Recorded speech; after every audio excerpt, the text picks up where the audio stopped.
One of the things about our show is it's going to be unique.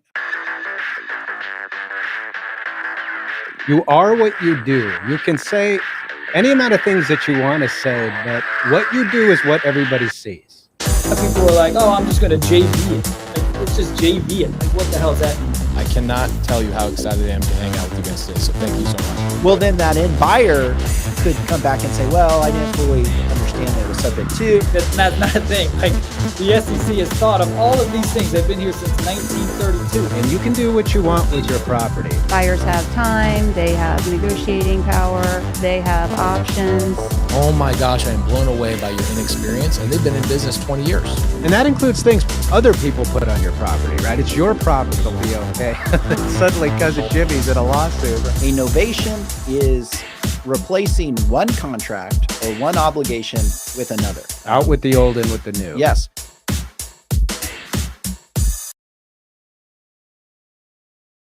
Hey, good morning, everybody. Today, our topic is falling in love with fix and flips. I'm Andy Fowler, and I'm here with Sean St. Clair. If you're new to the show, make sure to like our channel. You can find us on YouTube, Facebook, and X. On each of those, you can find us at the handle @InRem Podcast. That's @InRem Podcast.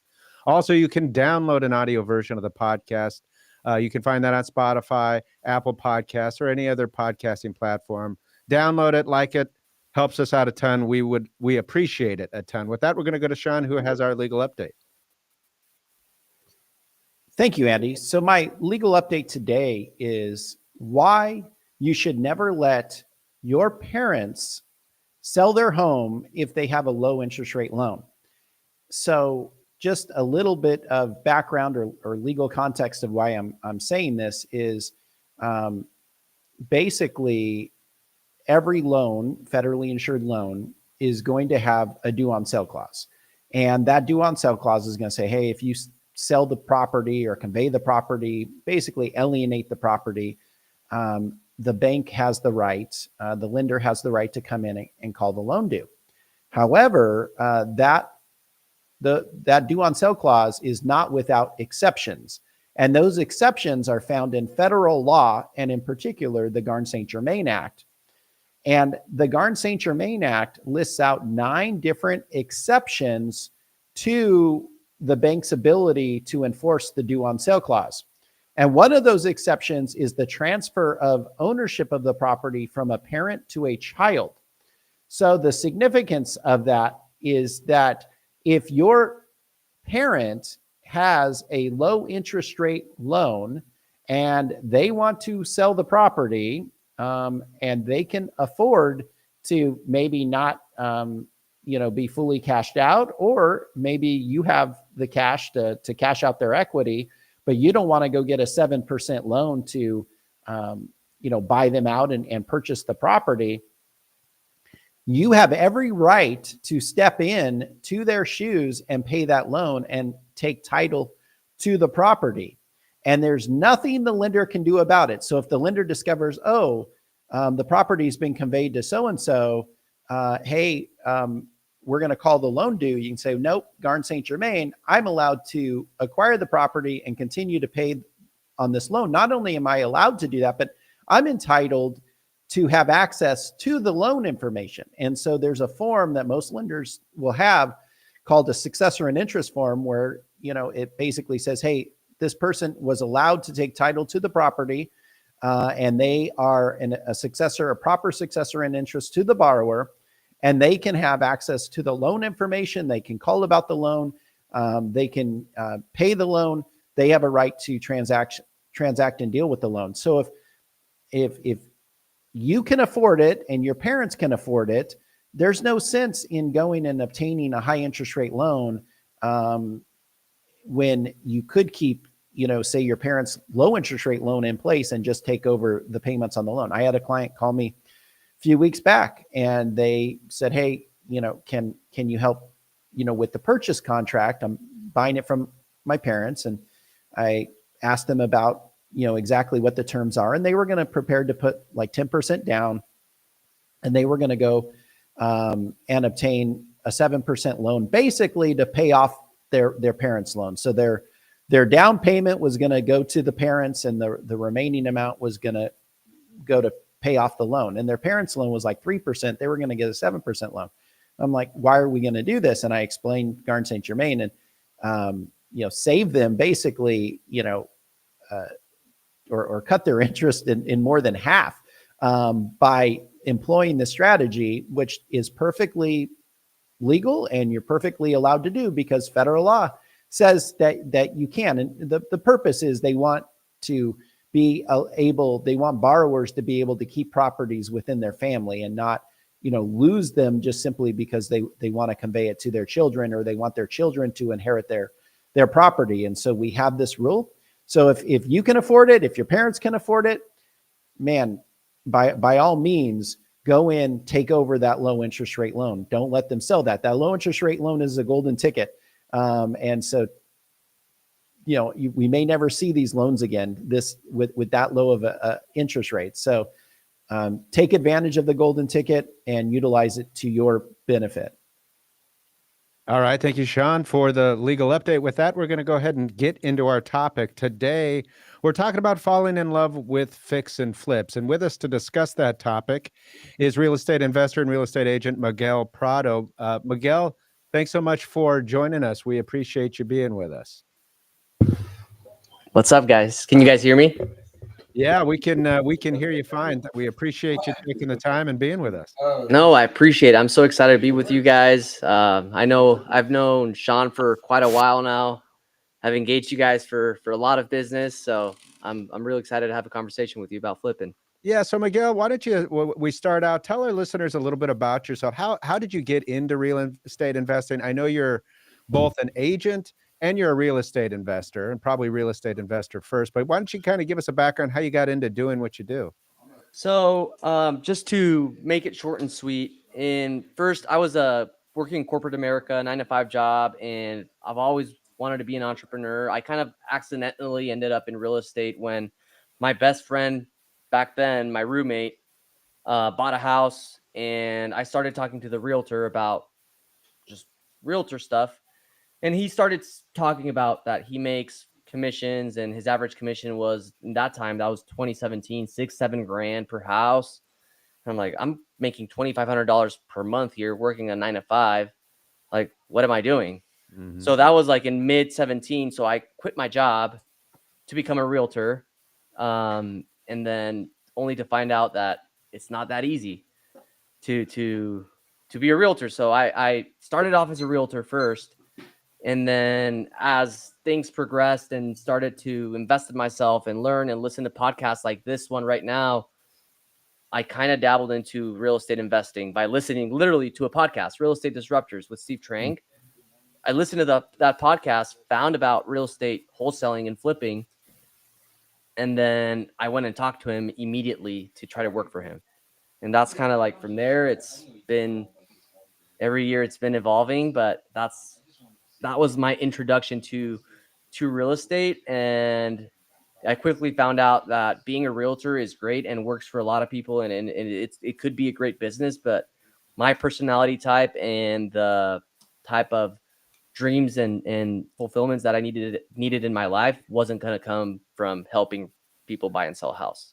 Now, do you still maintain your agent license?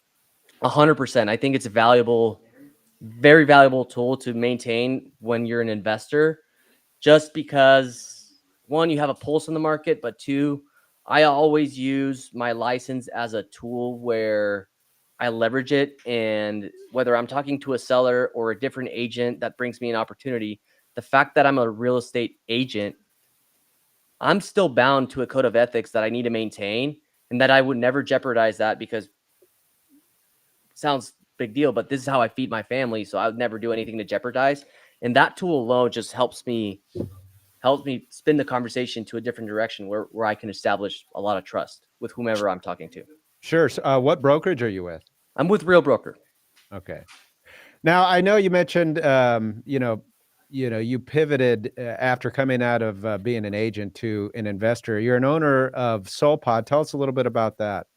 So SoulPod is kind of like it's a movement, a brand. I'd say kind of like the Sub2s of the world and Real Estate Disruptors. It's something that Templeton and I started when we first partnered back in 2020, and it just became kind of like the the way that people started to recognize us as the SoulPod guys.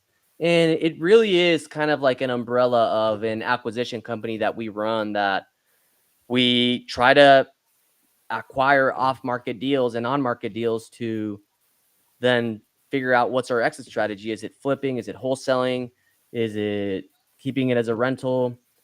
That also, like SoulPod, underneath SoulPod is also our Realtor Doctors company, right? Like that we help realtors understand how to invest. So in a nutshell, that's what SoulPod is, just to not make it too long. And we call it our SoulPod meetup, SoulPod Golf Club. And we just kind of like how people got to know us, and we just kind of made it our DBA. Sure.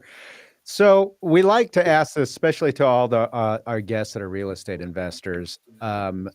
And we like to know what strategies they love. Now, I know that the answer to this question can vary from market to market. It's Yeah. dynamic, it's changing. What's happening in 25 is different than what was happening in 2024 potentially, and you take what the market can give. But what strategies are you loving right now? What types of properties are you focusing on and investing in? Love that question. And yes, you're right. Everything is changing. The way we did business back in 2020, 21, 22, even last year is completely different from what we're doing right now. And properties we're loving right now are manufactured homes. Like manufactured homes that are financeable on owned land right now really has become kind of like our bread and butter that we've been excelling at. So if I had to choose an asset type right now to go fix and flip, I'm blindfolded, I'm picking that one. Got it. Good stuff. So let's jump into fix and flips. That's why we got together today. We wanted to talk about that. I feel like given the market conditions for a while, we've had fewer people that want to talk about fix and flips, but there's a Yeah. lot of folks that are in that space that know how to deal with it regardless of the market. So let's jump into that. And I want to start with just how you define fix and flip. But everybody's got their maybe kind of their own idea about that, but you've got certain metrics and things that you're willing to consider.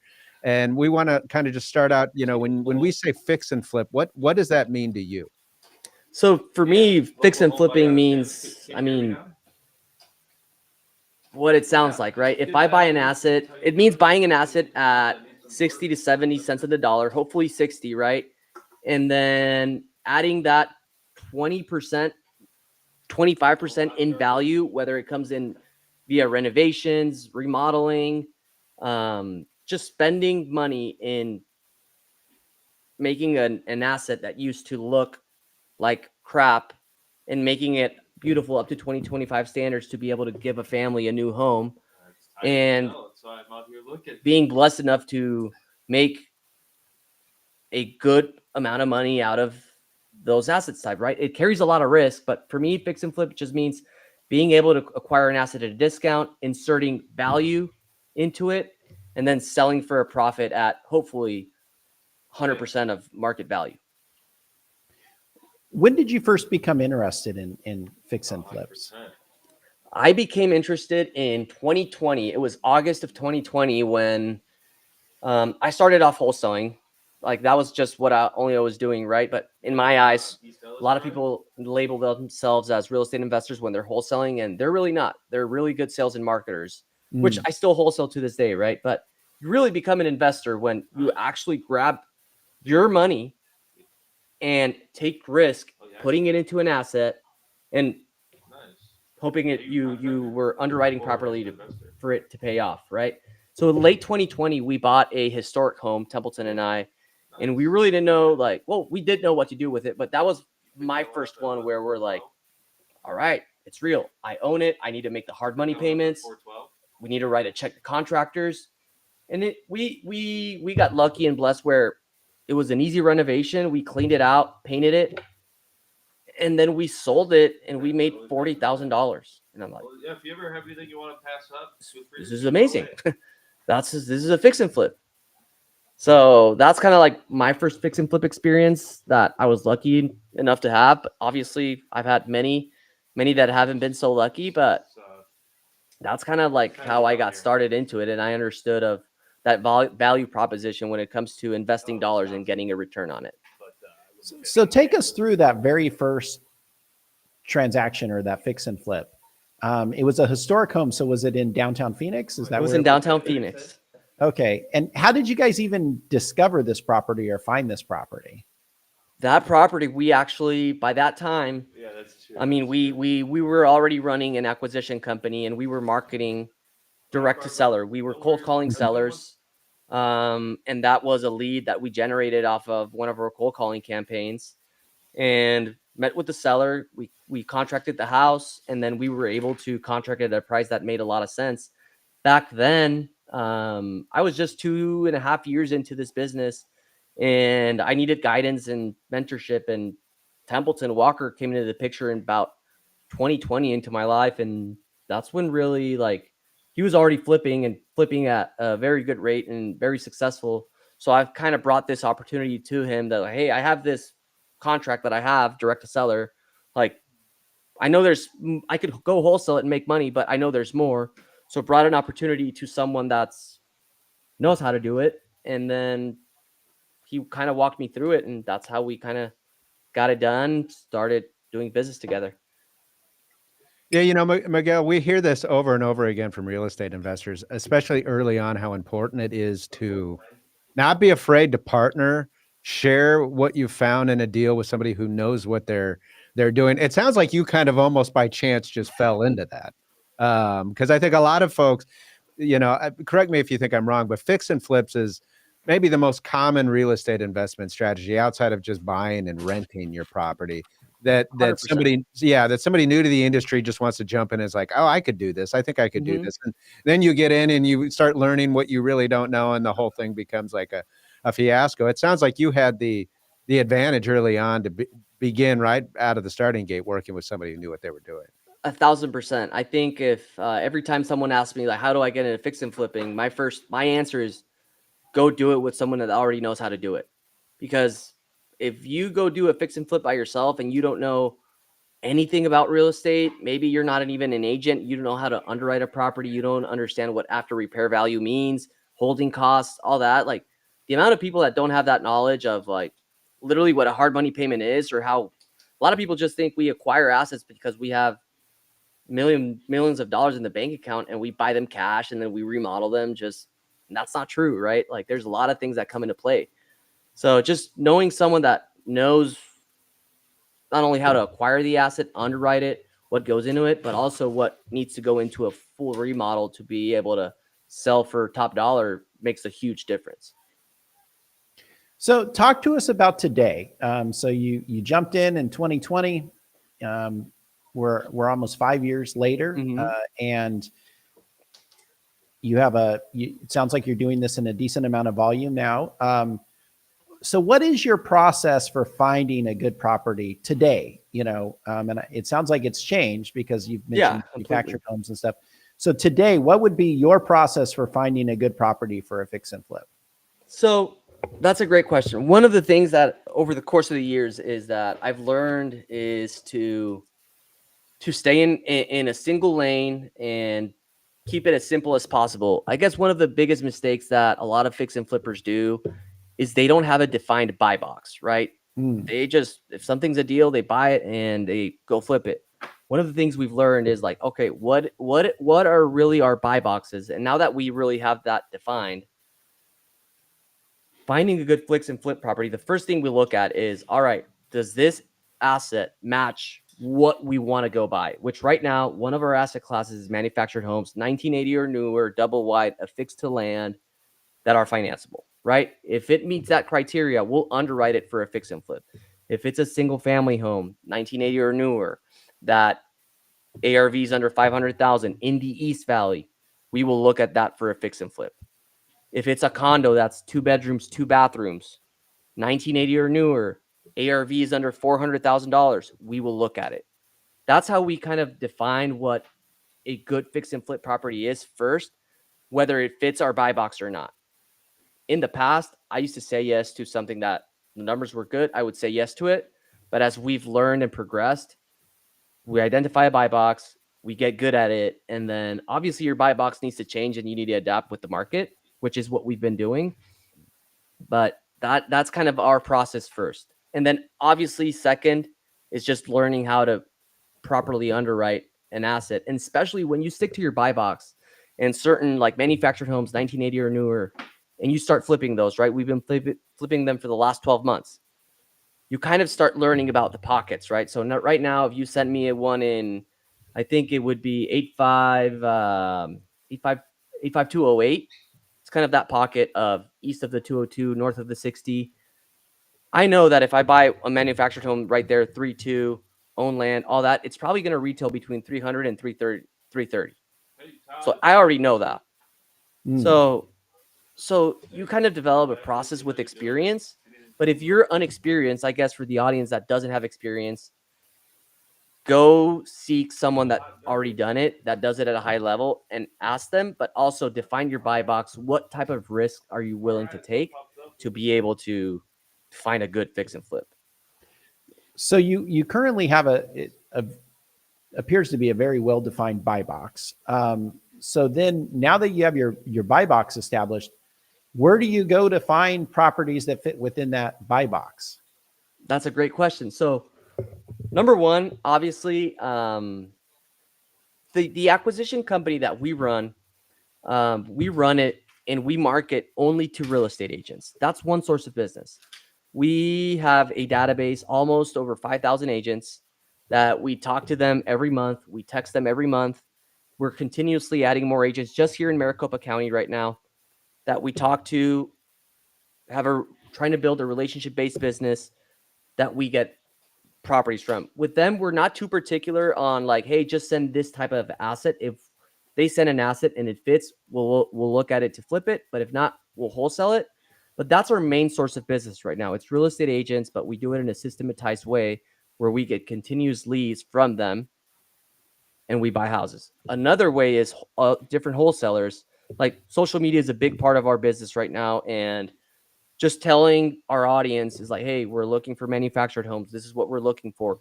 Educating your audience, in case quote unquote agents and wholesalers, educating them on what you're looking for is you make their life 10 times easier. Because Andy, let's say like you want to go start wholesaling, right? You come talk to someone like me, Miguel, what do you look for? Hey, dude, go find me this. Now it's way easier for them like to go pull a list of newer mobile homes or newer type of houses in this particular pocket, and they find a good lead. They send me the lead, I underwrite it, I give them a buy price, and then now they can go to work rather than going a little bit blind and trying to see if this is a deal or not. Which is a lot of things. Is like I've heard a lot of great investors in your podcast. I think Pace said it in your podcast was like, maybe it was a different one, but it's like, if you guys can figure out how to find the buyers first and determine their buy boxes, then it's pretty easy to go find a deal. So I know I kind of went a little bit overboard there, but wholesalers, agents, that's how we find deals. What about direct to seller? Do you do any of that? I used to do it. We used to do that at a high level back in, I mean, that's how I got started in this industry. 2019, 2020, 2021, 2022, and 23. But the thing that I learned about direct to seller is, even though we did it we had over 80 cold callers, we had a big operation, 12 acquisition managers, like it was continuously pouring money out the window, like $100,000 a month in marketing spend. And the thing that I got burnt out by just being a transactional. Sean, if you sell me a house and you're a seller, there's a 99% chance that you only have one house to sell me. That's the reality. Right. When we pivoted back to agents, and not back to agents, but like to only agents in 2020, late 2023, it kind of was like, it's been always in front of us because we've always gotten deals from real estate agents. Direct to seller, transactional, very high expense. Direct to agents, you have to spend money. That's in every business. However, we're focused on building long-term relationships to where right now we've bought houses. This last year, we bought probably 5 houses from one same agent. Right. And then you're able to transact, and then they see you perform. It's way easier to buy the second house. And then you buy the second house. It's way easier to buy the third house, and so forth. So that's why I pivoted. We pivoted away from direct to seller and just, I mean, again, being an agent also helps. So. Mm. What about, you're a licensed agent with a brokerage, you have access to the MLS. Are you finding it worth your time to utilize that as a way to find properties that fit within your buy box, or is just using agents that can refer this stuff a more efficient? So we prefer when houses are, for some reason, when we look at an on-market house, I take it less seriously.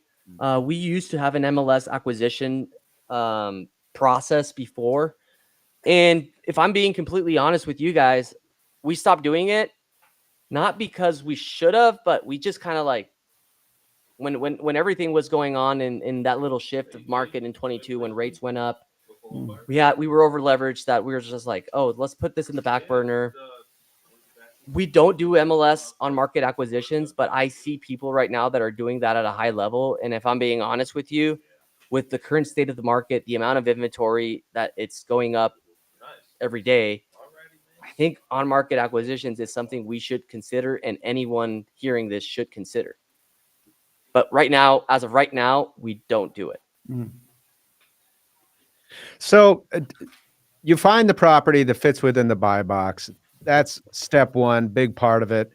If anything, this illustrates how much thinking goes into just finding the property, right? Yeah. It sounds like a lot of people are making the mistake right on the front end of not having a properly defined. My suspicion is most new folks in this industry jump in and just find anything that looks like a fixer upper, right? And then they just jump into it, regardless of location and different stuff. And then we know how that goes. But once you found the property, now walk us through, what does the underwriting process look like, and how important is that to the equation?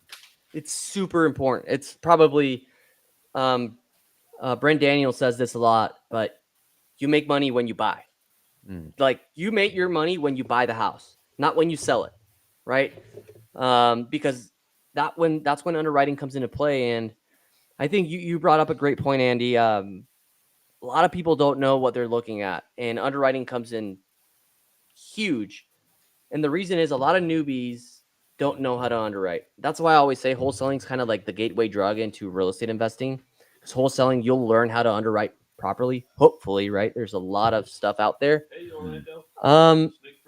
But it's really, how I underwrite is, I measure apples to apples. If I'm buying a single family home that is built in the 2000 in 123 Main Street, and the subdivision is called Pecan Homes, I'm going first 3 months back, and I am underwriting anything and everything that's sold in that subdivision that is similar product to what I'm buying, right? I can't, if I'm buying an 1,800 square foot house and there's a 3,000 square foot house in that subdivision, I can't take it into account, right? I try to go apples to apples for the first 3 months. And then there's a lot of things that a lot of people don't look at. Like, a lot of people just look like, oh, this sold for 300, this sold for 320, this sold for 300.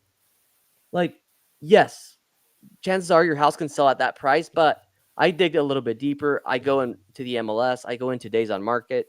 Sometimes days on market are pretty high. If they're over 60 days, I'm already subtracting 5 to 10% of ARV. So meaning, if that house sold for 330, but it took over 60 days to sell, I don't want to go price this asset at 330. I want to go price it at 300 for it to sell faster.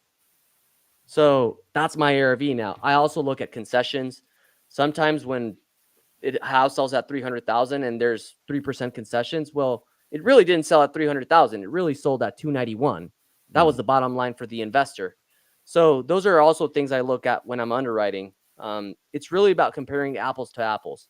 If there's not enough data, you want to be able to compare a green apple to a red apple, but not a orange with a freaking grapefruit.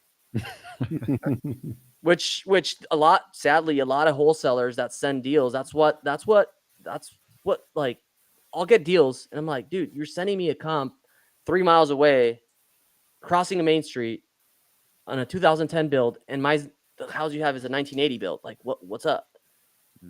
But they're not educated. So there's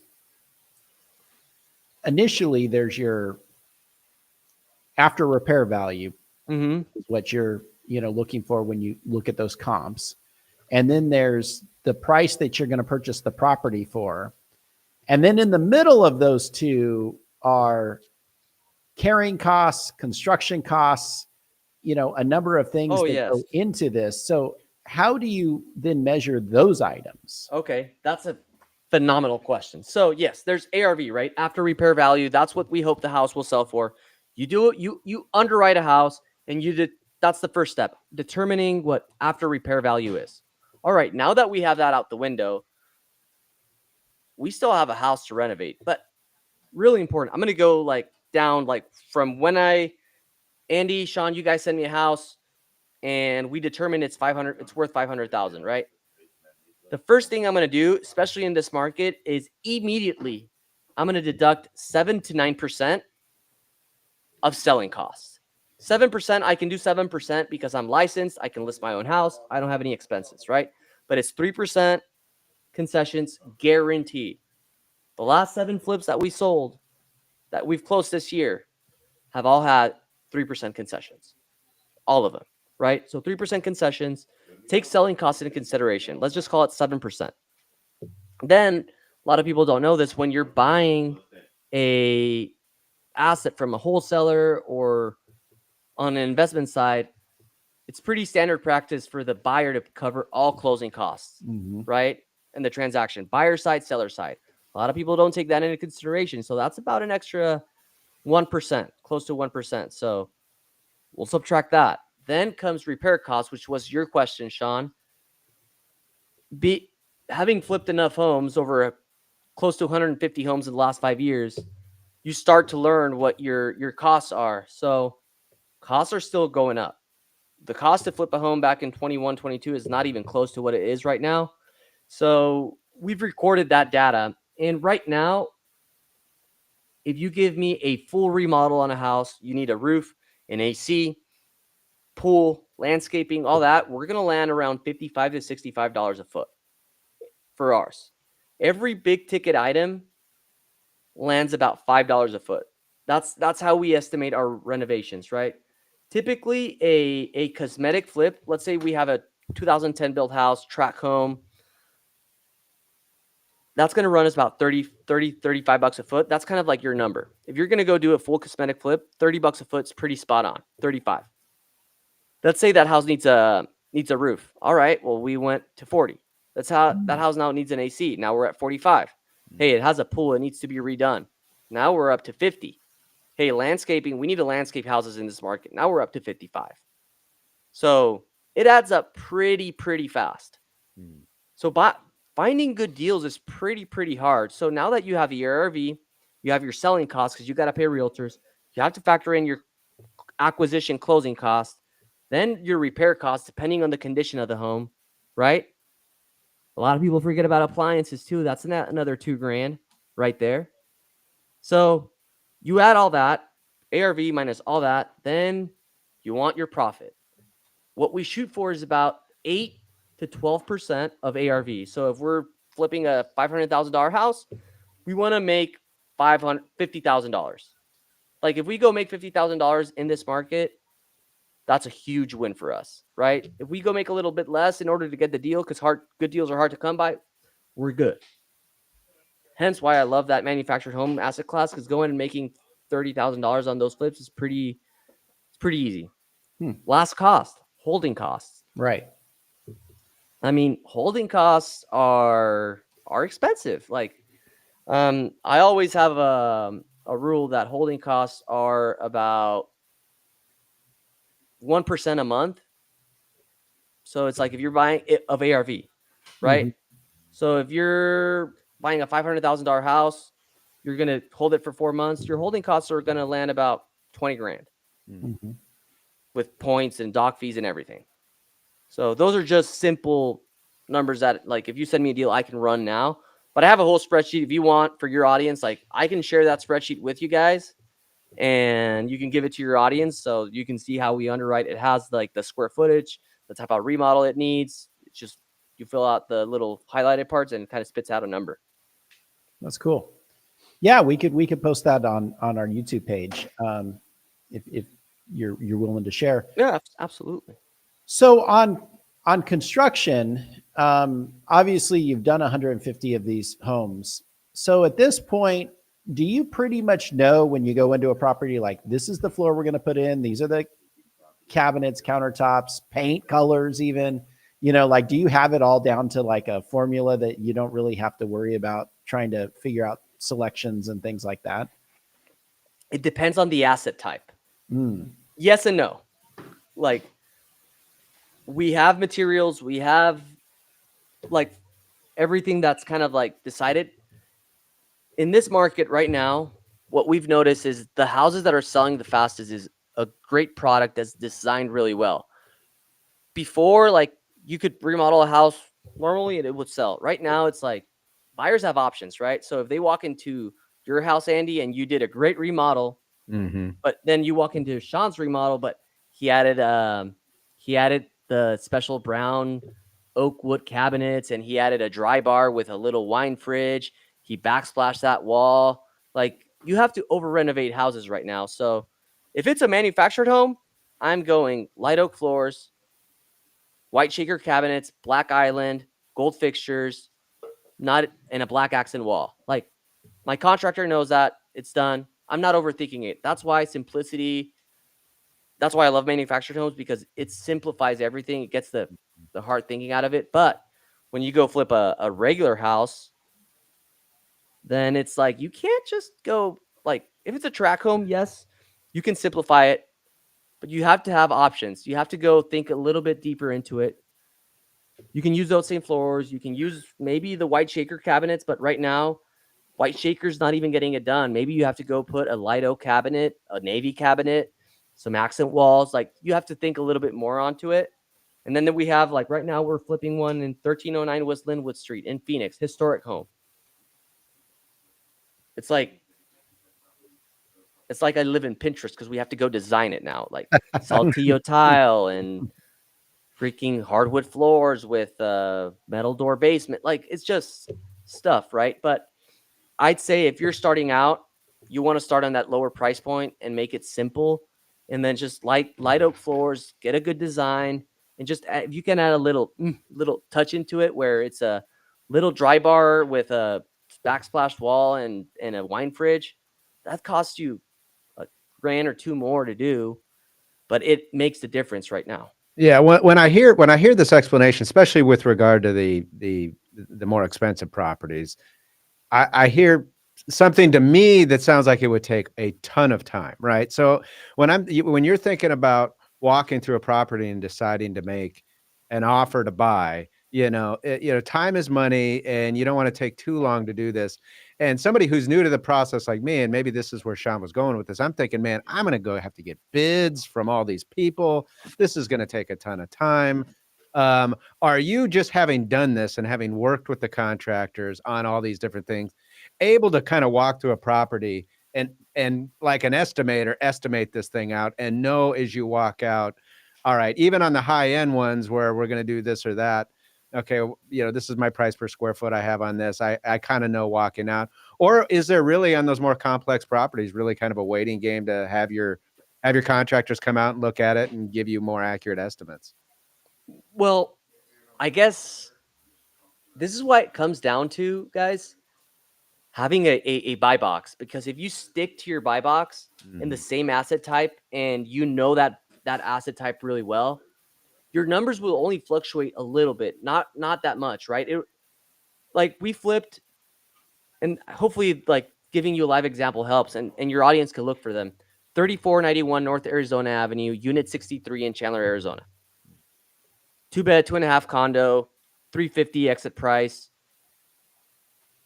Like, I knew that it was going to be about $25-$30 a foot, just because it was a townhouse, no townhouse, no big items, right?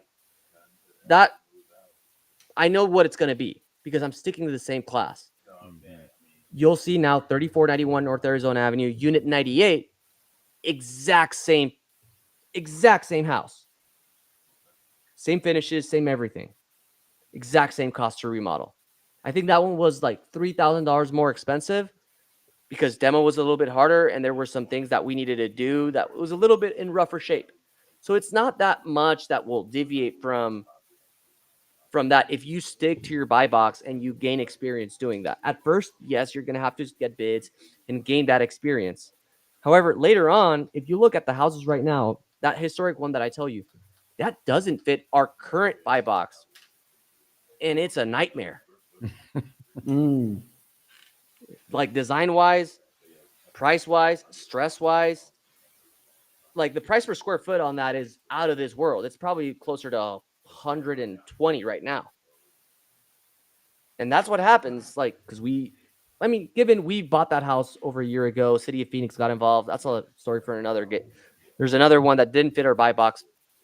Doesn't fit our current buy box, but we bought it a year ago. Took a year to get the tenant out.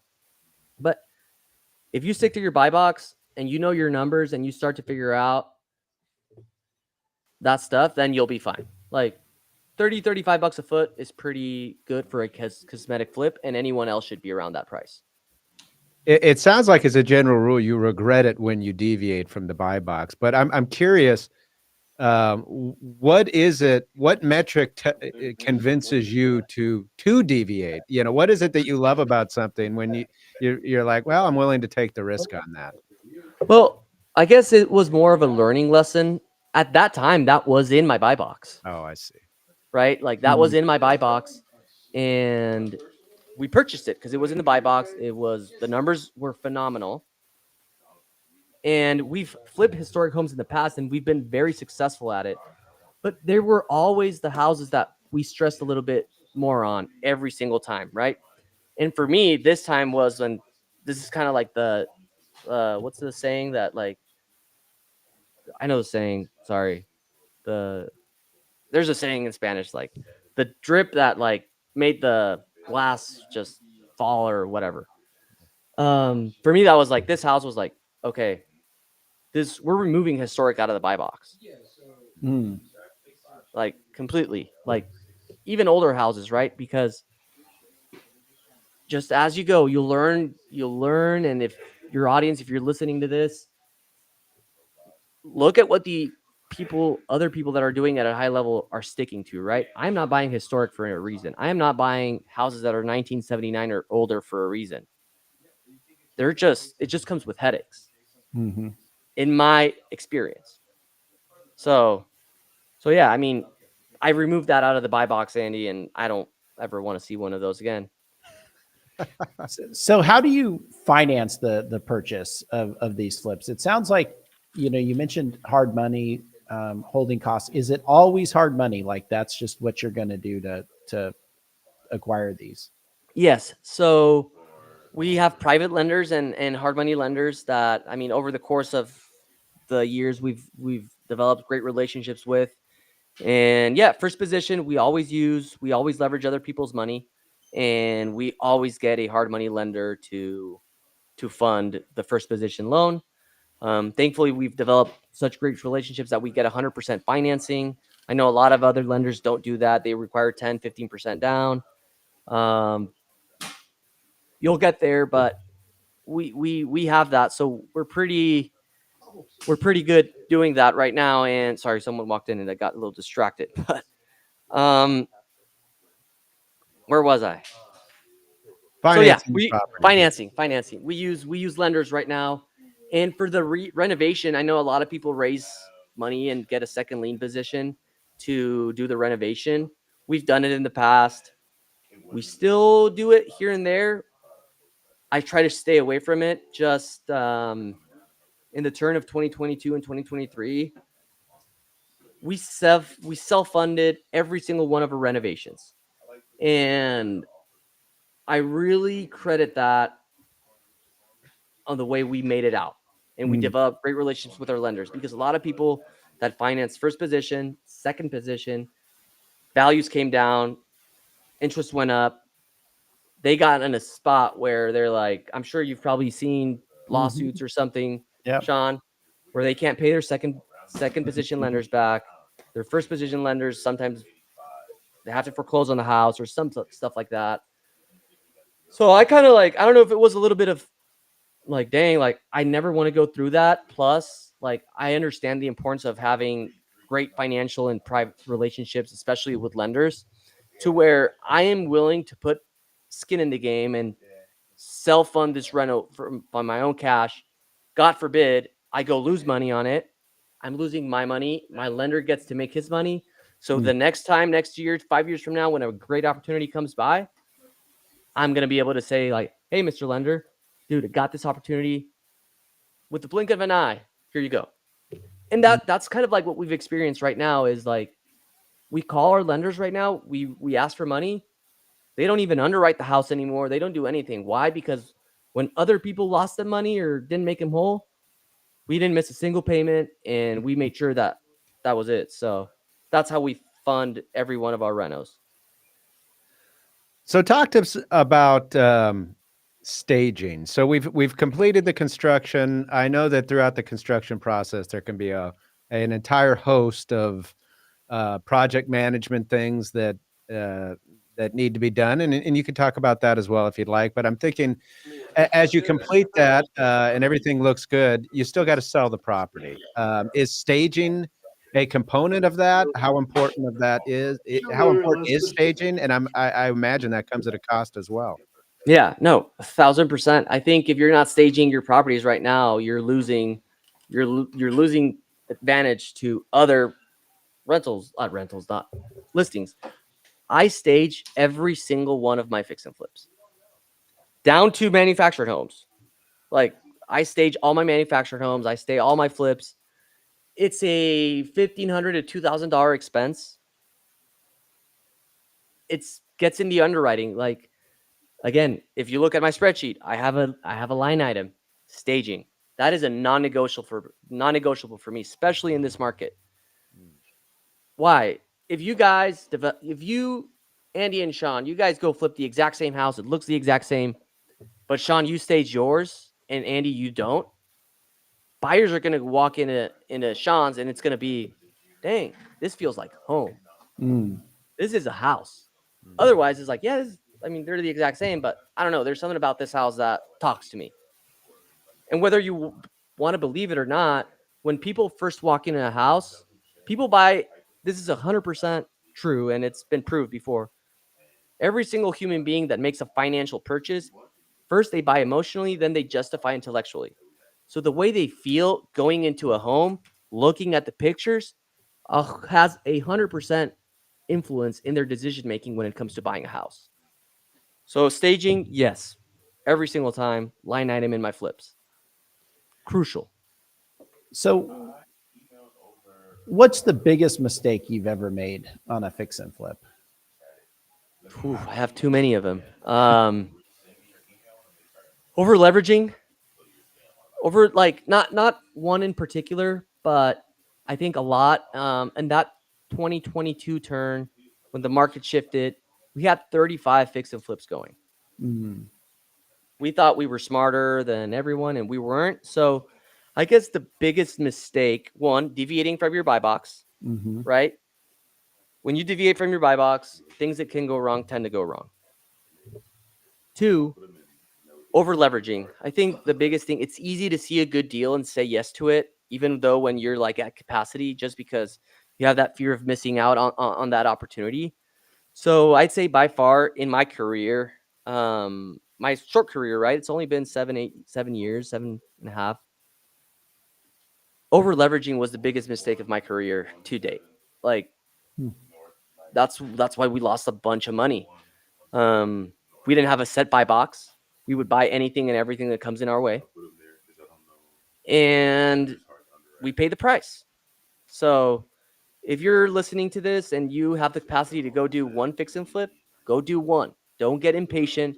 Go finish your first fix and flip. And if you make good money and then now you have the ability to and cash reserves to be okay personally, but also go deploy for 2 assets, then go do 2. I think scaling a fix and flip company is one of the most dangerous things that a fix and flipper can do if they scale it too fast, like we did. Got over leveraged, got hit. We paid the price. So, in learning how to underwrite, I think that's if you underwrite wrong, like put that all together, right? You don't say in your buy box, you don't underwrite properly and you over leverage. I mean, that's the recipe for disaster right there. Yeah. And a lot of that, it sounds like when you breaking it down another way is just moving, you know, there's the good part of this is like, there's the entrepreneurial spirit, right? That's every real estate investor, and they want to grow and they want to scale and they want to do things at bigger levels. And it just sounds like the danger there is just moving too fast when you're not quite ready for it. 100%. Especially when the market can turn on you, right? And Yeah. you're referencing a 2022 period, which was a period coming off of cheap money, right? 0% interest rates. The housing market was flying. You could probably just buy any property and go make money on it in a couple of those years. And to all of a sudden, Federal Reserve that was tightening the monetary supply and increasing interest rates. And when it happens quick. Oh, it happened it's like they turned a switch off or on, and we felt it. But it's definitely an experience. So jumping back just briefly to the construction management process, we kind of skipped over that, but I'm interested to hear what you have to say about this. How involved and how important is it for you, the investor, to be involved in the management of that process? I'm sure you're hiring contractors that are the skilled people to do those different trades, and you're relying on them to some extent. How do you use it like a project manager, or is that something you're heavily involved with? I wouldn't say heavily involved in, but I am involved. There was a saying that I heard, it was a long time ago in a podcast, that one of the pioneers of America, I think it was one of the Rockefellers, that they said, you have to always be where the money is. Like where you're spending your money, you have to be present, because if you're not, you're disrespecting money. And so it's like, if we're putting hundreds of thousands of dollars into assets, you have to be involved. You could say like it's automated and scaled and I have project managers and I don't visit my projects. Well, they're probably not risking their own money. I'm writing the checks from my bank account. So I'm there once a week or once every 2 weeks, meeting with them, going over changes. I am involved. Like I have to be, and I want to be, because it's my money. It's also, I have lenders' money, obviously on first position, right? But it's something that I think that if you're fix and flipping and I trust my contractors completely, but they're human, just like we are, and they screw up a lot. I have to be there to catch the mistakes, and then they fix it, right? If you're not checking on projects continuously, then you're leaving money on the table, because there's probably something that could have been fixed, addressed, changed, that would bring you money. Just this morning, I told you I was at Buckeye, right? We had to make a change in one of the vanities for the master bathroom. We had to change it. Just, we could have installed those and it would have looked good, but we had to pivot it, change different vanities, simple things like that make the difference. So yeah, I am involved. I still have the business to run, but yeah. Yeah. So you told us about the biggest mistake you've made. If you had one piece of advice to give to somebody new, if you could talk to yourself 7 years ago when you were coming and considering the fix and flip space coming out of wholesaling, what one piece of advice would you have wanted you to know? Man, that's a great question. Let me think on that. I think more than one, right? But I think if I had to tell myself, hey dude, this is going to happen, just like, my advice would be, don't over leverage. Simple as that. Like, Be patient. be patient. Don't scale. We scaled the whole an acquisition company fast, turned out bad, and we scaled the flipping company fast, it turned out bad. So I think the advice would be, dude, be patient and grow slowly, because it'll pay off. And make sure that you understand how cash flow management works, both for your life personally and business, and really understand the amount of capital you have and capacity. And don't think that you're smarter than everyone else. Just stick to simplicity. Yeah. Yeah, there was an interesting investor that I follow that always says, in any industry, real estate aside, but real estate included, to hone your craft, it takes a good solid 10 years to kind of hit your stride to the full extent. And in a world where we're like, hey, move, move, move, I want to hit it. And in the world of like, the social media influencers and everything else, where you can have it now and you can, be rich now and hit it. I think the risks, as you've pointed out, when you move too fast, you get bitten, and good businesses, good ideas, they take time as a general rule. Yeah, I'd say I move 10 times slower, or even more than that, than I used to move. We all got to move fast, right? But when I say slower, growth, when it comes to like in the acquisition company, I take it way slower now. Before I would do like, oh yeah, let's do that, let's change it, let's add. Now it's like, let's first work on this project this quarter, get it done, figure out the next. Just move way slower. Same for flips. So yeah, good things take time. And the quote I forgot was, you always have to follow the money. So follow the money. If you're spending money in flips, and you have to follow it, and that means literally following it, right? Like going there, looking at it, follow your money. Yeah. Well, Miguel, we really appreciate you taking the time with us. This has been really phenomenal information. We appreciate it so much. I know you're on social media a good bit, so why don't you tell our listeners where they can connect with you? No, well, thanks guys for having me. This was fun.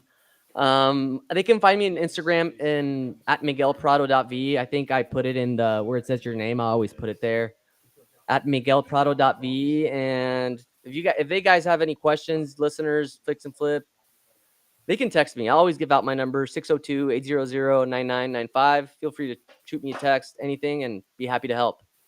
All right. Really good information, Miguel. We really appreciate you taking the time. Let's do it again sometime. All right. Thank you, Andy. Thank you, Sean. Appreciate you guys. I appreciate you. With that, everybody, that is our show. Thanks for joining us, and we will see you next week. Have a good day, everyone.